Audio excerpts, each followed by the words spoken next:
ప్రభు అయినటువంటి యేసుక్రీస్తు నామానికి స్తోత్రాలు. అందరికీ ప్రైజ్ ది లార్డ్.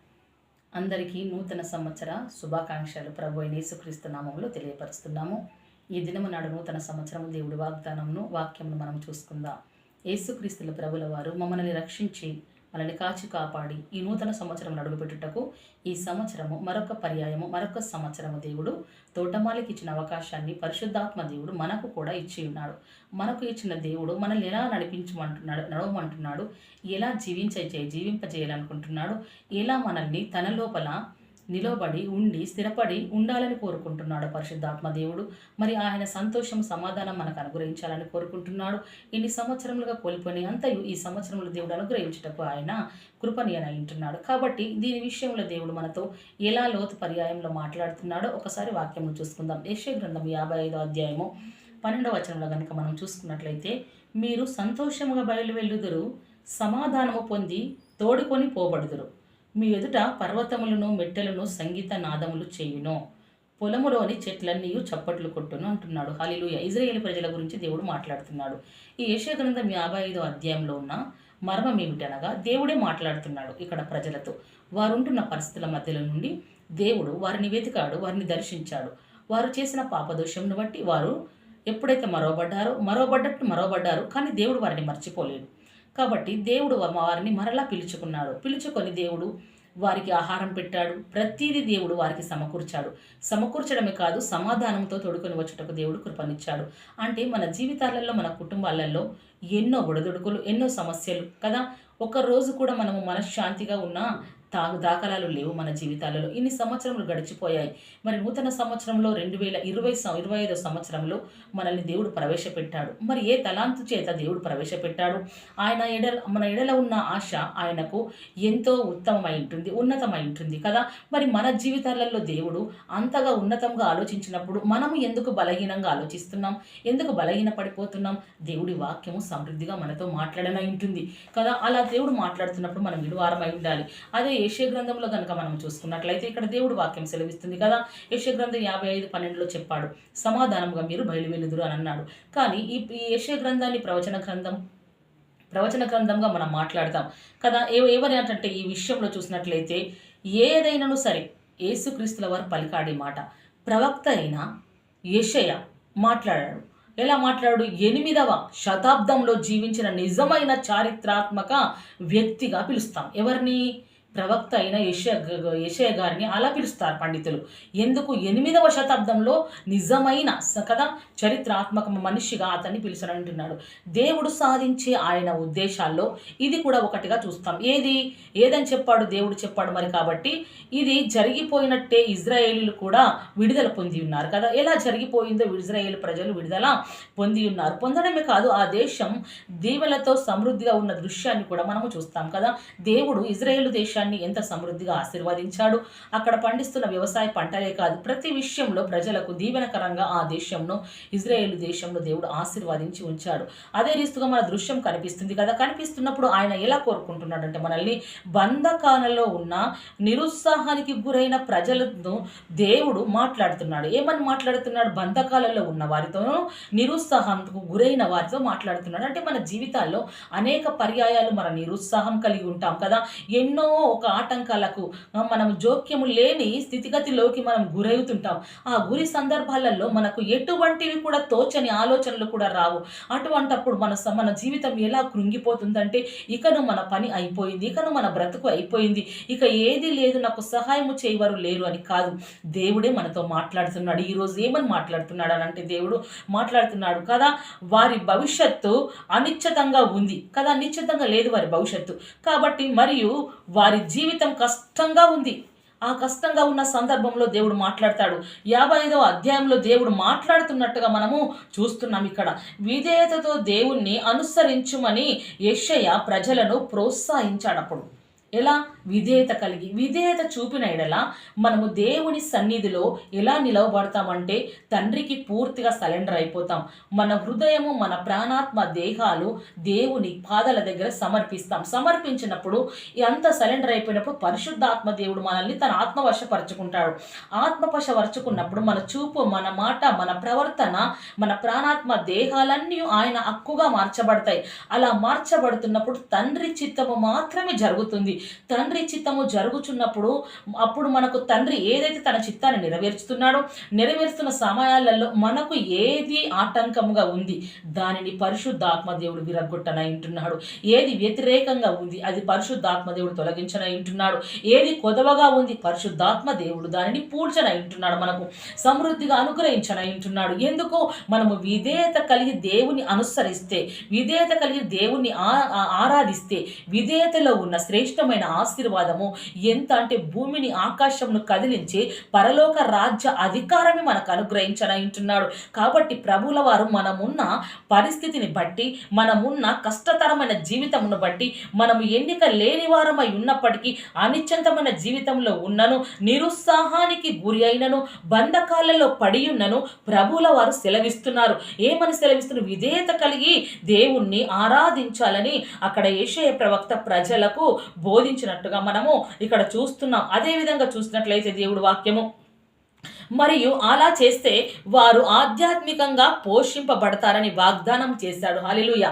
ఎలా పోషింపబడతాడో మనం మాట్లాడుకున్నాం కదా. అలా దేవుణ్ణి అనుసరిస్తే, విధేయత కలిగి ఉంటే ఆధ్యాత్మిక జీవితంలో వారు ఎలానంట పోషింపబడతారు. ఆధ్యాత్మిక జీవితంలో మనకు ఏది కొదవగా ఉంది? ప్రార్థన కొదవగా ఉందా? తల అంటుకునే స్థితిలో లేమా? ప్రార్థనలో అభిషేకం మనలో లేదా? మనలో పాపము పరిపాలన చేస్తుందా? శాపము మనల్ని వెంటాడుతుందా? మన చుట్టూ ఉన్న పరిస్థితులు మనం కృంగదీస్తున్నాయా? ఎదగకుండా ఆ సమయంలో దేవుడు మాట్లాడినప్పుడు హృదయము గనక ఆయనకు అప్పచెప్తే ఆధ్యాత్మిక జీవితంలో ఆయన వాక్యము చేత పోషిస్తాడు మనల్ని. ఆయన వాక్యము చేత పాలన చేయిస్తాడు మనల్ని కదా. దేవుడు సన్నిధిలో మనం ఎలా ఉన్నామంటే ఆహారం భుజించు వారిగా ఉన్నాం. పాలు త్రాగే పిల్లల వల్లే మనము లేము కదా. పసి పిల్లలు ఆలోచించినట్టు మనం ఆలోచించకూడదు. దైవికంగా మనం పోషించబడాలి అనంటే దేవుణ్ణి ఆనుకొని బ్రతకాలి. దేవుడు ఎప్పుడు మనకు సమీపంగా ఉంటున్నాడు. పిలిస్తే పలికే దేవుడు ఉంటున్నాడు. దేవుడు ఫలభరితమైన జీవితము మనకు అనుగ్రహించి ఈ సంవత్సరంలో మనం ఫలించాలి, ఫలభరితమైన జీవితమే మన జీవితాలలో కనబడాలని ఆయన కోరుకుంటున్నాడు. అది ఏది అంటే ఇహపరమైనదని ఆలోచనకు వస్తే దానిని పక్కన పెడితే పరసంబంధమైనది దేవుని లెక్కలోకి వచ్చేవి ఆత్మీయ జీవితాలు ఎన్నో ఉంటున్నాయి. అలా ఆత్మీయ జీవితంలో దేవుడు పోషిస్తూ ఉంటున్నప్పుడు మన ఆత్మీయ జీవితము అభివృద్ధి పరచబడుతుంది. వృద్ధి పరచబడినప్పుడు ఎలా యెషయా ప్రవక్తకు అంగీలంచు వరకు అభిషేకము హిజ్కియాకు ఉన్నట్లు ఆ రీతిగా ఉన్నప్పుడు ఆ అభిషేకము చెంతకు దేవుడు ప్రభు ప్రజల్ని నడిపిస్తాడు. అప్పుడు మనము పోషించబడతాం. ఎలా? ఆధ్యాత్మిక జీవితంలో మనము బ్రతుకుచున్నాం. దేవుణ్ణి చూపిస్తూ ప్రజలను కూడా, బంధకాలలో ఉన్న వారిని కూడా విడిపిస్తూ ప్రభు వైపు త్రిప్పనయింటున్నాం. కాబట్టి ఇక్కడ నూతన సంవత్సరంలో దేవుడు మనతో ఎలా మాట్లాడుతున్నాడంటే ఇకను చాలు మీ జీవితాలు, ఇకను నిరుత్సాహము చాలు, బంధకాలు చాలు, అనిశ్చత చాలు. మీరు నిశ్చయత కలిగి, గురి కలిగి, మీరు బంధకాలలో ఉండకుండా నా ఎదుకు రండి. నేను మాట్లాడుతున్నాను. మిమ్మల్ని ఆధ్యాత్మికంగా పోషిస్తాను, మిమ్మల్ని బ్రతికిస్తాను, మిమ్మల్ని విడిపిస్తాను. నేనే మిమ్మల్ని నడిపించి వాడనై ఉంటున్నాను. మీరు సమాధానంగా వెళ్ళుదురు, బయలుదేరుదురు అని దేవుడు వాక్యం సెలవిస్తున్నాడు. అంటే ఈ సంవత్సరం అంతా మనకు దేవాతి దేవుడు సమాధానమును, సంతోషమును అనుగ్రహించాలని కోరుకుంటున్నాడు. అసమాధానంతో బ్రతుకుతున్న జీవితాలు ఎన్నో, అసమాధానంతో కూలిపోయే జీవితాలు ఎన్నో, అసమాధానంతో మరణానికి దగ్గరయ్యే జీవితాలు ఎన్నో, అసమాధానము చేత కుటుంబాలు తలకిందులయ్యే జీవితాలు ఎన్నో. అటువంటి స్థితి నుండి దేవుడు సమాధానమునకు అధిపతి అయిన దేవుడు మనల్ని సమాధానంగా ఆయన చింతకు నడిపించాలని కోరుకుంటున్నాడు. అదే రీతిగా ఇక్కడ దేవుడు వాక్యమును గనక మనం చూసుకున్నట్లయితే తన ప్రజలతో దేవుడు ఆ విధముగా మాట్లాడుతున్నాడు. కాబట్టి దేవుడు దూరంగా ఉన్న తన ప్రజలతో మాట్లాడుతున్నాడు. హల్లెలూయా. ఇంకను మనల్ని అంటున్నాడు, దూరంగా ఉన్నామేమో సమీపంగా రావాలని ఆయన కోరుకుంటున్నాడు. ఆయనకు మనం ఎలా ఉండాలి? తండ్రికి పిల్లలు ఎప్పుడు మనం ఎలా చూసుకుంటామనంటే పరమగీతంలో చూసుకుంటాం. స్తన్యపానములు తాగిన తల్లి యొద్ద పిల్లలు ఉన్నట్లు మీరు నా దగ్గర ఉండిన ఎంత మేలు అంటాడు ప్రభుల వారు. అంత సమీపంగా ఉండాలని తన ప్రజల్ని పిలుచుకుంటున్నాడు. ఈ సంవత్సరము దేవుడు మనకు ఒక కొత్త అవకాశం ఇచ్చాడు. ఈ అవకాశంలో తండ్రి అయిన దేవుని మీద ఆనుకొని అతని భుజముల మీద మనం పడ్డట్లయితే తన చేతిలో ఉన్న కార్యములను మనకు బయలుపరచనై ఉంటున్నాడు. ఆయన చేతి కుడి హస్తము చేత మనల్ని నడిపించనై ఉంటున్నాడు. పరిశుద్ధాత్మ దేవుడు ఆధ్యాత్మికంగా పోషించడము అంటే దేవాది దేవుడు నడిపిస్తుంటే మన జీవితాలన్నీ విజయకరంగా ఉంటాయి. ఆయన సైన్య సమూహంగా ఉంటే మనల్ని గెలిపించనై ఉంటున్నాడు. ఏ విషయంలో ఓడిపోతున్నావు, ఏ విషయంలో అసమాధానంగా ఉన్నావు, ఏ విషయంలో పడిపోతున్నావు, నీవు పడిపోతున్న ప్రతి పరిస్థితిని దేవుడు కట్టుటకు ఆయన నిన్ను నన్ను ఈ దినము నాడు ప్రత్యేకంగా ఏర్పరచుకుంటున్నాడు. ఈ దినము ఈ సంవత్సరము దేవుడు మనకు కానుకగా అనుగ్రహించాడు. ఆ కానుకను మనం స్వీకరించినట్లే దేవాది దేవుడికి మన జీవితాలను కూడా కానుకగా అర్పించుటకు దేవునికి మనం సిద్ధంగా ఉన్నామా? మరి మన బ్రతుకులు ఎలా ఉన్నాయి? ఇక్కడ అదే విధంగా దేవుడు వాక్యం సెలవిస్తుంది. చూసుకుందాం. ఇక్కడ యెషయా గ్రంథంలో చూసుకుందాం. యెషయా గ్రంథం 35వ అధ్యాయం 1-2 కనుక మనం చూసుకున్నట్లయితే అరణ్యమును ఎండిన భూమియు సంతోషించును. హల్లెలూయా. ఎవరట? అరణ్యము ఎండిన భూమి సంతోషిస్తుందట. అరణ్యంలోకి ఏ ప్రజలన్నా వెళ్తారా? వెళ్ళరు. ఎండిన భూమిని, నిష్ఫలమైన భూమిని ఎవరైనా ఇష్టపడతారా? ఇష్టపడరు. కానీ దేవుడు అంటుండు ఆ రెండును సంతోషపడతాయంట. ఎలా సంతోషపడతాయి? కింది వరకు మనం చూద్దాం. అడవి ఉల్లసించును, కస్తూరి పుష్పము వలె పూయును. కస్తూరి పుష్పము పోయునట, అది బహుగా పోయుచు ఉల్లసించును. ఉల్లసించి సంగీత నాదము పాడును. లేబానోను సౌందర్యము దానికి కలుగును. కర్మెలు ఎలనట షారోనులకున్న సొగసు దానికి ఉండును. అవి యెహోవా మహిమయును మన దేవుని తేజస్సును చూచును. హల్లెలూయా. ఏం చూస్తాయట? అడవి. ఏ అడవి? అరణ్యము. ఎండిపోయిన అరణ్యము, ఎండిపోయిన భూమి కస్తూరి పుష్పము పూసినట్లు పూస్తాయని దేవుడు వాక్యం సెలవిస్తుండు. ఎలా పూస్తాయి అని అంటే కస్తూరి పుష్పమును మనం చూసుకుంటాం కదా. వాటిని ఇంతకుముందు ఒక వీడియో చేశాను, దాని గురించి పూర్తి వివరణ ఉంది చూడండి. కస్తూరి పుష్పము వాసన ఎంతో శ్రేష్టమై ఉంటుంది. అలాంటి జీవితము, అలాంటి ఫలభరితము, అలాంటి పుష్పము వలె ఎండిపోయిన జీవితాలు ఇన్ని సంవత్సరాలు మన బిడ్డల జీవితాలలో ఎండిపోయి ఆగిపోయిన ప్రతి కార్యాన్ని దేవుడు అరణ్యము ఉల్లసించినట్లు, అరణ్యంలో ఎడారిలో వర్షం ఏ రీతిగా కుమ్మరిస్తుంది, నిష్ఫలమైన భూమిని ఏ రీతిగా రైతు తడుపుతాడు, తడిపి సాగు చేసి ఎరువు వేసి దాంట్లో విత్తనము వేసి నీరు కట్టి ఆ విత్తనంకు తగినంత ఎరువు వేసి ఫలింపజేసి ఆ పంటను తీసుకుంటాడో దేవాతి దేవుడు కూడా ఎండిపోయిన ఆ భూమిని, ఆ నిష్ఫలమైన భూమిని దేవుడు ఫలింపజేయుటకు సిద్ధంగా ఉన్నాడు. అరణ్యమును వెండిన భూమి ఉల్లసించును అంటున్నాడు. ఎలా ఉల్లసిస్తాయి? దాహముతో ఉన్న ఆ భూమి, నేలరు పర్రడిచిన ఆ భూమి ఎలా సంతోషపడుతుంది? సమృద్ధి నీరు దొరికితేనే మనకు కూడా సమృద్ధి అయిన ఆత్మీయ వర్షము, ఆత్మీయ వాక్కు మనకు దొరికినప్పుడు అలా మన ఎండిపోయిన ఆత్మీయ జీవితము, ఎండిపోయిన భౌతికమైన జీవితము దేవుడు అరణ్యంలా కాదు, ఏదెను వలె మార్చాలనుకుంటున్నాడు. దేవుడు ఎండిన భూమిగా కాదు, తడపబడిన దుక్కి దున్నిన భూమి వలె, ఫలమిచ్చే భూమి వలె మనల్ని మార్చాలనుకుంటున్నాడు. అదే కాదు, దేవుడు అంటున్నాడు ఇక్కడ పూయును బహుగా పూయుచు ఉల్లసించునట. ఎలా ఉల్లసిస్తుంది? ఒక రెమ్మకు ఒక పువ్వు అని కాదు, ఒక కొమ్మకు ఒకటే రెమ్మ అని కాదు, ఎలానట బహుగా పూస్తుందట. ఎప్పుడు? అరణ్యమును దేవుడు పూయించినప్పుడు, ఎండిన భూమిని దేవుడు ఫలింపజేయనప్పుడు అలా పూస్తుంది అంటాడు. కస్తూరి పుష్పము వలె బహుగా విస్తరించును అంటున్నాడు. ఉల్లసించుతే ఏం చేస్తుందంటే ఇంకా సంగీత నాదములు పాడుతుందంట. దేవుడు వాక్యం సెలవిస్తుంది కదా, మీకు సంతోషం కలిగినప్పుడు మీరు పాటలు పాడండి అంటున్నాడు. ఆ భూమికి కూడా సంతోషమును దేవుడు అనుగ్రహించాడు. అంటే మన జీవితాలకు రేపు ఈ దినము ఈ సంవత్సరం అంతయు మనకు దేవుడు సంతోషమును ఉల్లాసమును ఇవ్వాలనుకుంటున్నాడు. ఎండిపోయిన ఈ జీవితాలను దేవుడు ఫలభరితంగా మార్చాలనుకుంటున్నాడు. మన జీవితాలను బహుగా పోయించుటకు దేవుడు సిద్ధపడి ఉన్నాడు. మరి మనము సిద్ధంగా ఉన్నామా? ఎండిపోయిన ఈ జీవితము, పాడైపోయిన ఈ బ్రతుకులను ప్రభు చేతిలో పెట్టినట్లయితే ఆయన కస్తూరి పుష్పము కంటే విస్తారంగా మనల్ని పోయించాలనుకుంటున్నాడు. సంగీత నాదములు మన నోటి నుంచి పాడించాలనుకుంటున్నాడు. ఇంతకాలం ఈ నోటితో రోధించావేమో, ఈ నోటితో బాధలు పంచుకున్నావేమో, ఈ నోటితోనే బలహీనం అయిపోయావేమో, అదే నోటిలో దేవుడు నీకు నాకు సంగీత నాదములు ఆయన నింపుతానంటున్నాడు. సంగీత నాదములు పాడుదురు. లేబానోను సౌందర్యము దానికి కలుగును. హల్లెలూయా. ఎలాంటి సౌందర్యము కలుగుతుందంటే మనం కింది వరకు చూసుకున్నట్లయితే కర్మేలు షారోనుల సొగసు దానికి ఉండును అని అంటున్నాడు. అని యెహోవా మహిమ దేవుని తేజస్సును అది చూచును అంటున్నాడు. యెహోవా మహిమ ఎలా ఉదయిస్తుంది మన మీద? అదే కర్మేలు కొండ గురించి మనకు తెలుసు.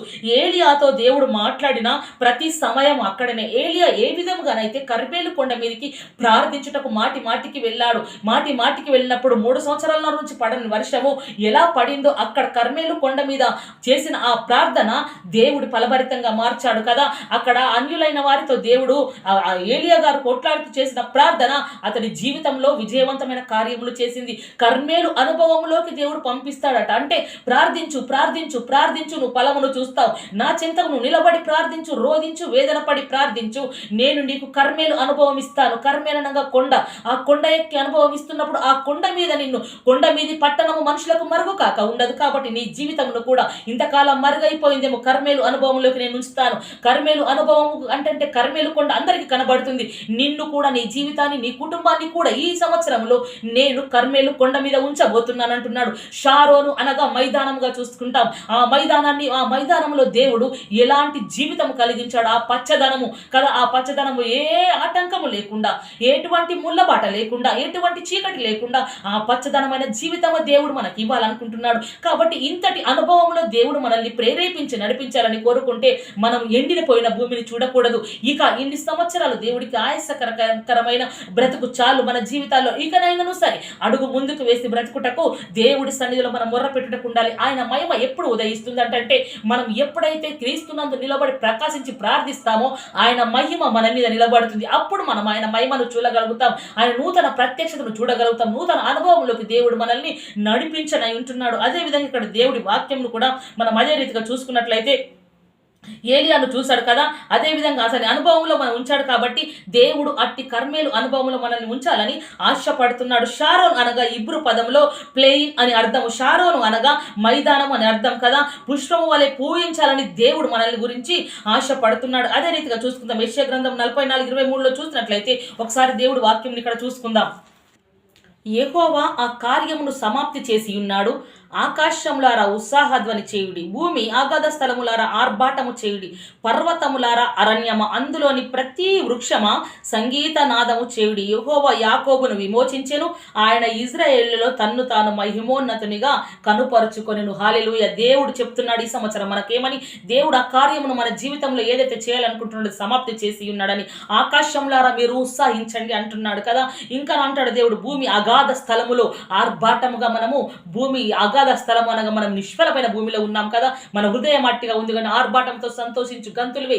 దేవుడు నీ కొరకు కార్యములు చేయటకు ఆయన ముందున్నాడు, నీ ముందే ఉన్నాడు, నీలోనే ఉన్నాడు, నీ ఎదుట నిలిచి ఉన్నాడు. దేవుడు ఇక్కడ అంటున్నాడు ఏమని, పర్వతములారా అరణ్యమ అందులోని ప్రతి పర్వతంలో ఉన్నది, అరణ్యంలో ఉంటున్న ప్రతి వృక్షము సంగీత నాదము చేయాలి. అంటే అరణ్యంలో నీవు ఉన్నావా, ఆ ఉంటున్న అదే చెట్టుకు దేవుడు చిగురు పుట్టిస్తాడు. మొద్దు నుండి చిగురు పుట్టించుటకు, అసాధారణమైన కార్యములు చేయుటకు ఆయన సామర్థ్యం కలిగిన దేవుడు, మనకు దొరికిన దేవుడు. అంటాడు యాకోబును విమోచించాడు. యాకోబున్న కష్ట నష్టాల నుండి యేసుక్రీస్తుల వారు యాకోబును విమోచించి ఇజ్రాయేల్గా మార్చాడు. ఇజ్రాయేల్గా మార్చిన అతని జీవితాన్ని ఒక దేశంగా మార్చాడు.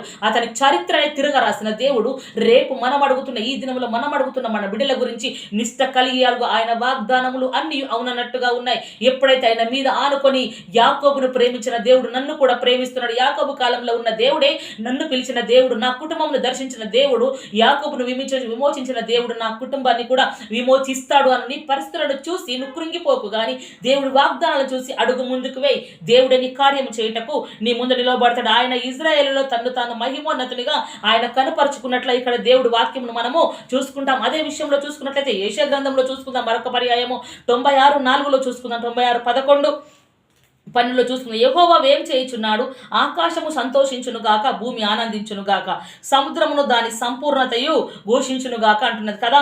ఎలానట సంతోషపడుతున్న జీవితంలో అక్కడ చూపిస్తున్నాడు అని ఏమంటున్నాడు ఇక్కడ. దేవాది దేవుడు పొలమును దాని అందరి సర్వ సమూహమును సన్నిధిని ప్రహర్షిస్తుంది అంటున్నాడు. ఎందుకు దేవుడు అక్కడ ఆ పొలముకు ఆ భూమికి దేవుడు వర్షాన్ని ఇస్తున్నాడు, విత్తనాన్ని ఇస్తున్నాడు, అందులో నుండి ఫలము తీయాలని కోరుకుంటున్నాడు. కాబట్టి ప్రహర్షిస్తుంది. దేవుడు మాట వినగానే ప్రవర్తిస్తుంది. భూజనులకు తీర్పు తీర్చుటకు ఆయన ఏం చేస్తున్నాడు. కాబట్టి ఆయన తీర్పులోకి మనం వెళ్ళకుండా ఆయన కృపా సత్యంలోకి మనం వెళ్ళినట్లు దేవుడు మనల్ని కనికరించినందుకు ఆయన కృప మనకు అనుగ్రహించునుగా. అదే రీతిగా చూసుకున్నట్లయితే యెరూషలేమునందు పాడయ్యున్న స్థలములారా ఉత్సాహించుడు, ఏకముగా సంతోషదానము చేయుడి, యెహోవా తన ప్రజలను ఆదరించెను, యెరూషలేమును ఆయన విమోచించెను. హల్లెలూయా అని దేవుడు వాక్యం సెలవిస్తుంది. అదే యెషయా గ్రంథం 52:9లో కూడా మనం చూసుకుంటున్నాం. ఇప్పుడు ఎలా సంతోషిస్తుందట, పాడైన స్థలములు ఉత్సాహిస్తాయంట. పాడైపోయి పాడైపోయిందా మన కుటుంబ సరిహద్దులు పాడైపోయాయేమో, ఆ పాడైన స్థలమును దేవుడే బాగు చేస్తాడు. బాగు చేయుటకు ఆయన హస్తము కూర్చ కాలేదు. పాపములన్నీ ఆయన ఆయన ఎదుట ఉంచి అన్ని హృదయం నుంచి తొలగించుకునాలి. ఏకముగా సంగీత నాదము చేయుడు, యెహోవా తన ప్రజలను ఆదరించును. హల్లెలూయా. ఎవరిని ఆదరిస్తున్నాడు? యేసుక్రీస్తుల వారు తండ్రి అయిన దేవుడు అంటే తన ప్రజలను.